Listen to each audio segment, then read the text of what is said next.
हमारी बात को भले ही मत मानना, मीराबाई की बात को प्रमाणित मान लेना, वो पूर्व जन्म के कोई ठाकुर जी की कोई सखा या कोई गोपी ही हैं, कोई किंचित अपराध बन गया जिसके कारण मानव बन के उनको आना पड़ा, नहीं तो वो पूर्व जन्म से संबंधी हैं ठाकुर जी के।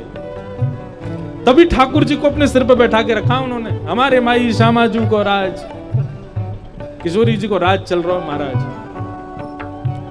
मीरा के प्रभु गिरधर नागर, मीरा के प्रभु गिरधर नागर, मीरा के प्रभु गिरधर नागर, मीरा के प्रभु गिरधर नागर, हे गिरधर नागर नटवर नागर, गिरधर नागर नटवर नागर, गिरधर नागर नटवर नागर, गिरधर नागर नटवर नागर, मीरा के प्रभु गिरधर नागर, मीरा के प्रभु गिरधर नागर। ये तो पूरब, ये तो पूरब, ये तो पूरब जन्म को मेल रे, मैंने लियो रे गोविंदा मोरे, मैंने लियो रे गोविंदा मोरे, मैंने लियो रे गोविंदा मोरे, मैंने लियो रे गोविंदा मोरे। हे माई री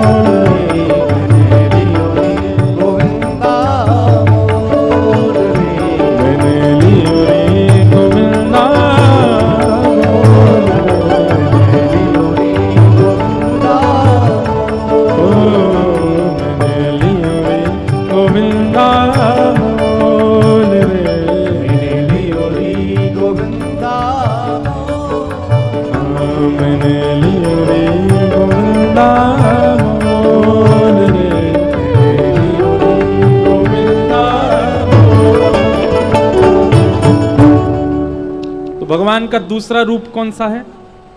चैतन्य। ठाकुर जी चैतन्य हैं, जड़ नहीं है वो। जड़ तो हमारे लिए चुनौती है, जड़ तो हमारे लिए ठाकुर जी ने धारण किया है कि तुम चैतन्य करो, मैं चैतन्य होने के लिए बैठा हूं, तुम करो। तो चैतन्य मतलब ठाकुर जी चलें फिरें, ऊधम करें, उछलें कूदें, नाचें गाएं। और ये चैतन्यता ठाकुर जी की तभी प्रकट हो सकती है जब आपके चित्त में चैतन्य भाव उनके प्रति हो। मीराबाई का था, इसलिए उनके ठाकुर जी चैतन्य ही थे। लेकिन एक बात और कह दें, आजकल ठाकुर जी चैतन्य होने में थोड़े घबराते भी हैं। ठाकुर जी बोलेंगे मैं कहीं चैतन्य है गए हो तो पूरी दुनिया में ढिंडोरो पीट देगो। बेचारे इतने घबराते हैं कि हाथ भी यूं ही करके खड़े रहते हैं। कभी कभी दर्द होता होगा तो यूं कहेंगे अगर यहाँ पे न्यो भी है गए हो ना तो पूरी दुनिया, मीडिया वाले ने बुला लेगो पहले तो मेरे घर के ठाकुर जी ने हाथ सीधे किए। आजकल सोशल मीडिया पे लोग वाग भी पता नहीं क्या करते, ठाकुर जी को भी सोशल इन्फ्लुएंसर बना रखा है। हमारे ठाकुर जी ने फ्रिज से खीर निकाल के खा ली। एक वीडियो तो मैंने अभी कुछ दिन पहले ही देखी, वो फ्रिज में जैसी वीडियो बनाती हुई जा रही है, फ्रिज खोली तो खीर पे ही लड्डू गोपाल बैठे हैं। ओहो हमारे ठाकुर जी खीर खा रहे थे। देखो देखो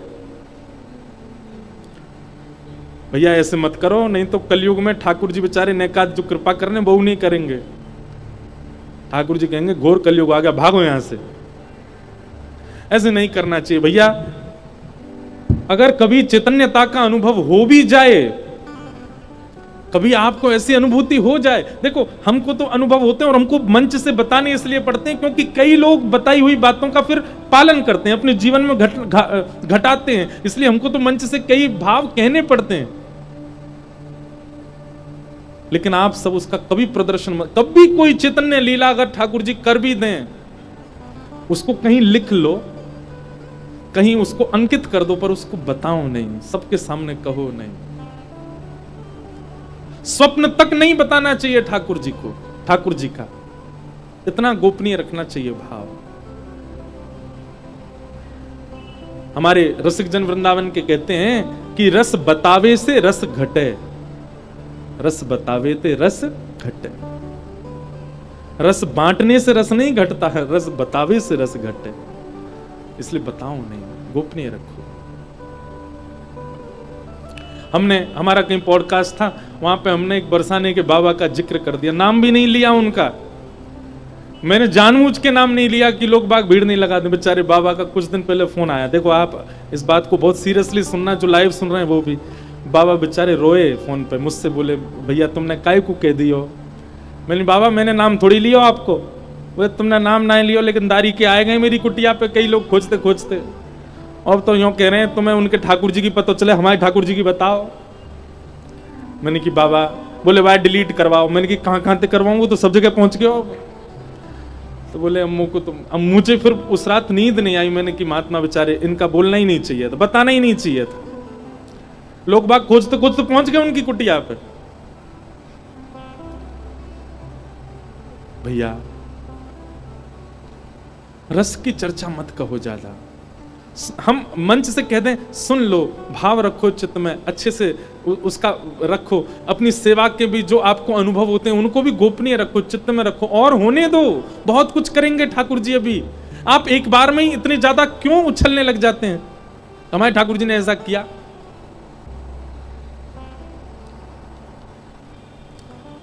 रस बतावे से रस घटे। ठाकुर जी चैतन्य है। और तीसरा, ठाकुर जी आनंद हैं। यदि उस चैतन्यता का आपने बखान नहीं किया तो वही ठाकुर जी आनंद प्रदान करेंगे, वही ठाकुर जी आनंद में भर देंगे, बहुत सुख देंगे। तो भगवान के 3 रूप हैं। इस प्रकार भागवत जी के महात्म का ये प्रथम श्लोक। हम सब परम सौभाग्यशाली हैं। व्यास मंच के ठीक बगल में पूज्य महाराज जी विराज रहे हैं। महाराज जी को बारंबार वंदन है। जिनकी आज्ञा से, जिनकी कृपा से हम आप सब लोग आज हापुड़ में कथा श्रवणार्थ उपस्थित हुए हैं। आप सब श्रोताओं की ओर से पूज्य महाराज जी को बारंबार प्रणाम, बारंबार वंदन।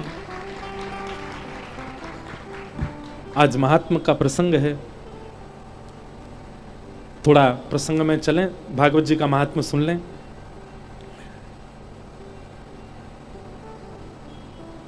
नारद जी महाराज ने पृथ्वी भ्रमण करने की इच्छा प्रकट की और जैसे ही नारद जी पृथ्वी पर भ्रमण करते करते सब जगह गए, पर सब जगह उनके हृदय को शांति नहीं मिली। तभी वे वृंदावन आए। तो वृंदावन में उन्होंने क्या देखा कि वृंदावन में एक परम सुंदरी युवती यमुना जी के तट पर बैठी है, रुदन कर रही है। उसकी गोद में 2 बालक लेटे हैं। वो दोनों बालक वृद्ध हो गए हैं तो बालक, पर उनके बाल पक चुके हैं, दाढ़ी मूछ निकल आई है। एक विचित्र सा दृश्य था। बालक थे लेकिन वृद्धावस्था के बालक। नारद जी महाराज देख करके चौंक गए। बोले ये कुछ विचित्र सा दृश्य है, यमुना जी के तट पर परम सुंदरी और उसकी गोद में वृद्ध बालक। तो उन्होंने उस कन्या से पूछा कि देवी आप कौन हो और ये तुम्हारी गोद में 2 कौन है? अहम भक्तिर्तिख्याता इमो में तनयो मतौ ज्ञान वैराग्य नामानो काल योगेन जर्जरो। युवती ने बताया मैं भक्ति हूं, साक्षात भक्ति। नारद जी ने सुनते ही कि ये भक्ति है दंडवत प्रणाम किया। बोले ओहो आप साक्षात भक्ति महारानी, आपकी कृपा से ही हम सब वैष्णव ठाकुर जी को प्राप्त कर रहे हैं। बड़ी कृपा, आज आपके दर्शन हो गए। और ये दोनों कौन है आपकी गोद में? बोले ये दोनों मेरे बालक हैं, ये दोनों मेरे पुत्र हैं। नारद जी बोले इनकी वृद्धावस्था क्यों है? बहुत ध्यान से सुनिएगा। तब भक्ति कहती हैं कि संसार के सब लोग मेरा आश्रय तो लेते हैं, मतलब भक्ति का आश्रय तो लेते हैं, पर मेरे 2 पुत्र हैं ज्ञान और वैराग्य, इनका आश्रय कोई नहीं लेता, इसलिए ये दोनों वृद्ध हैं।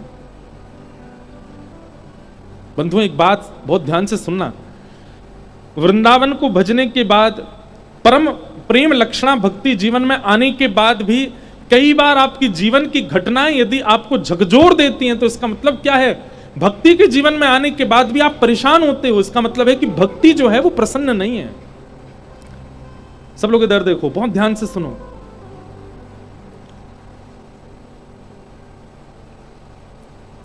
भक्ति यदि जीवन में आएगी तो फिर संसार के उतार चढ़ाव में भी आप सम ही रहोगे, वहां आप विचलित नहीं हो सकते।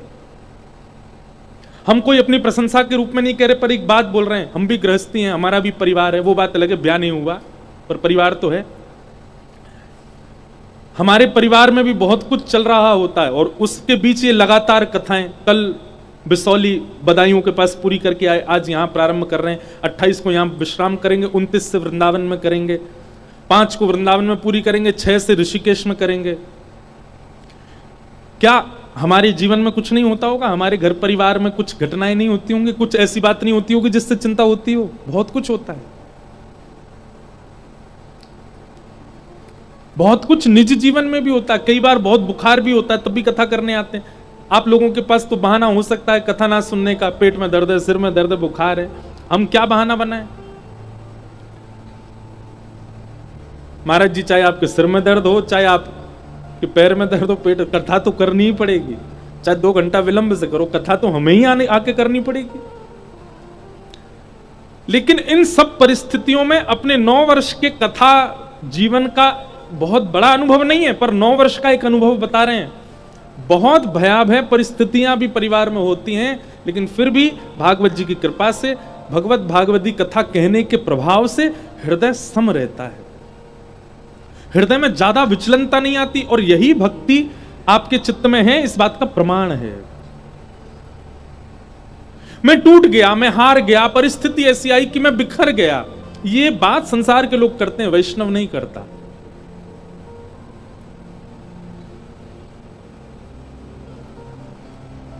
हर परिस्थिति में सम रहता है वैष्णव।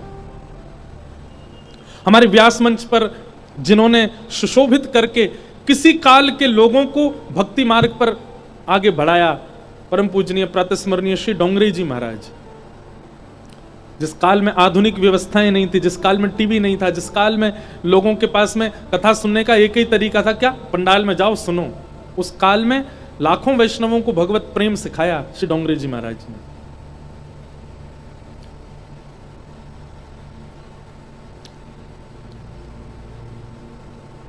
इतने बड़े बड़े सेठ साहूकारों के यहां उन्होंने कथा की, इतनी बड़ी बड़ी कथाएं गुजरात में की, और वे कथा करते थे तो उनका स्वरूप नीचे मुख करके, जैसे कभी कभी व्यास मंच पे दास के साथ भी होता है कि मेरे नेत्र बंद हो जाते हैं, कथा में कहता रहता हूं, पर महाराज जी के साथ ऐसा था कि वो नीचे मुख करके कथा सुनाते थे, श्रोताओं को दिखते ही नहीं थे, ऐसे ही करके पूरी कथा कहते थे। लाखों की तादाद में लोग कथा में आते थे। संभवतः पूज्य महाराज जी ने दर्शन किया होगा डोंगरे जी महाराज का।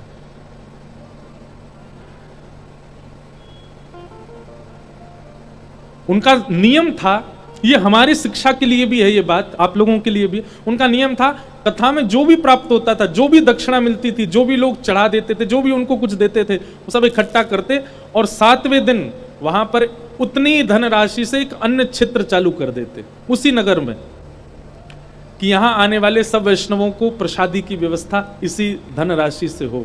आज भी कितने नगरों में महाराज जी के अन्य क्षेत्र चल रहे हैं। उनकी धर्म पत्नी जब उन्होंने अपने प्राण त्यागे तो ऐसा सुना गया है कि महाराज जी के पास अंतिम संस्कार करने के लिए भी धनराशि नहीं थी। बड़े बड़े धनाढ्य वहां पर सामने खड़े थे और वे सब एक इशारे पर कर सकते थे सब व्यवस्थाएं, पर महाराज जी का ऐसा नियम था नहीं। तब उन्होंने क्या किया, अपनी पत्नी के ही कानों के कुंडल और जो स्वर्ण के 2-3 आभूषण थे उनको बेच करके जो धन मिला उससे संस्कार